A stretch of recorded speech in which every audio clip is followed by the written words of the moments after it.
আর মাত্র কয়েকদিন পরই শুরু হবে সনাতন ধর্মাবলম্বীদের সবচেয়ে বড় ধর্মীয় উৎসব দুর্গাপূজা।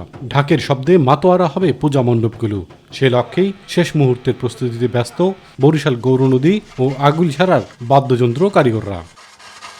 দুর্গাপূজা উপলক্ষে ঢাক ঢোলের চাহিদা বাড়ে দ্বিগুণ, তাই পুরুষের পাশাপাশি কাজে সহযোগিতা করেন পরিবারের নারী সদস্যরাও। নতুন বাদ্যযন্ত্রের সাথে মেরামত হয় পুরাতনগুলো। পূজা উপলক্ষে আমরা এখন কাজ বাজ বেশি সাময়িকভাবে হয়, তাছাড়া অন্যান্য সময় অনেক কম হয়। আমরা নিজেরা তৈরি করি, সেগুলো বিক্রি করি।